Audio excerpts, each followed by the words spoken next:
this is the final June budget, and this is the final budget you guys will see as a single girl. That is right, I got married in June, so this is my final budget of separate incomes. You will see our combined budget in July. We are still discussing certain aspects of it, so my July budget setup may be a little short because I'm going to leave out some stuff until we kind of figure out how we want to approach those things.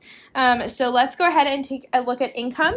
So it was a really good month. I made $3,813.28. So the higher month of week 1 was the bonus bucks I received from work. And week 4 and 5 were due to a raise that I got. Unfortunately, over half of my raise went to taxes, but it's still nice to see progress in my income. For giving, I had some gifts here, did church spending here, and then my grandma paid everything back, and in other, I had some work things going there. Then we had my rent. My water came at $39.52. My natural gas was $35.84. My electric was $98.63, working its way up there. And July is going to be pretty expensive because we had a few days over 100 degrees. Internet was $70. My phone bill was $36.36. Trash was $14, and I did buy some things for household maintenance. Now, something to note here is that some of the stuff was returned. I got things for weddings that I didn't put in my wedding category because I was going to utilize it in my house afterwards, and I ended up not needing some of it, so I did return some of it. And then nothing happened in pet care. Then we can go to transportation. You guys, being gone for a week on a honeymoon and having other people drive you around. When I got back, I had a work function for 3 days, and I did not have my car. So that also saved me in gas because I was not the one driving. So I only spent $84.13. And maintenance, I did have my car wash come out, but that is it. Nothing major.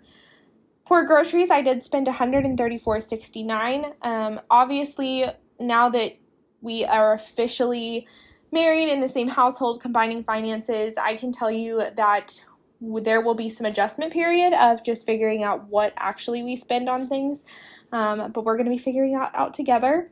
For restaurants, I did go over my $100 budget by $9.45, and I already adjusted that here. I knew that this was going to be a higher month for eating out just because of the wedding, because of my work functions, and because when I did get back from my honeymoon, I did not have any food and immediately had to go to work. So there is just some preparedness that I was not done with, and due to everything that was going on, it just made sense to eat out instead. So for lifestyle, I did spend a good chunk of my entertainment, you guys.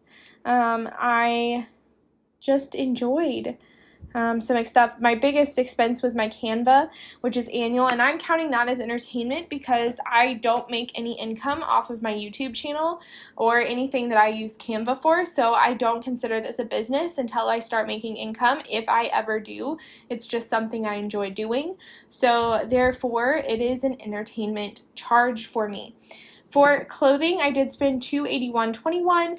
I did have a return, and this charge, the $78.52, is actually Rance's clothing. But again, we kind of, since we were married, so we were combining but not combining.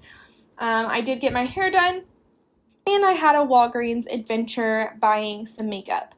Spotify and Hulu came out as planned. My last month of Netflix here, you guys. Acorns came out as planned, medical came out as planned, and my insurance benefits came out as planned as well.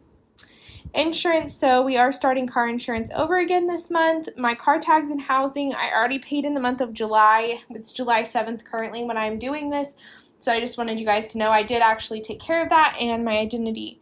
So those are all just hanging out there, which leads us to future house. So I am putting $1,837.12 from my June income into future house. And I do have to be honest with you guys, this will be increasing more. I did go ahead and zero out the wedding for me and the wedding. I am currently waiting on a final check from my parents, so I will be receiving that in July, and it will be going into future house. But I did go ahead and give my parents the numbers for wedding, so that is all in here.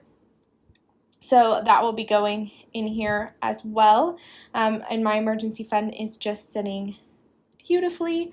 So for summary, my biggest area was savings, which makes me very excited. And then my next biggest area at 22% was housing and utilities, which I also can't complain about. And then lifestyle, after that, there was a lot of lifestyle expenses, but everything else is under 10%, which again, like, you just can't be upset about that. It's very exciting. So thank you guys so much for watching. I am so excited to start getting into July and getting back on track with budgets. It might take a few weeks to adjust, and then since Rance and I are combining our finances, just be prepared for a lot of learning and adjustments and mistakes and corrections and successes along the way as we learn how to do our finances together. I mean, this is new for both of us. Neither one of us have ever been married before. Neither one of us has ever combined finances. So this is going to be a new experience for both of us. And we're really excited to start on this. It's just going to take time. So thank you guys so much for watching, and I will see you guys next time.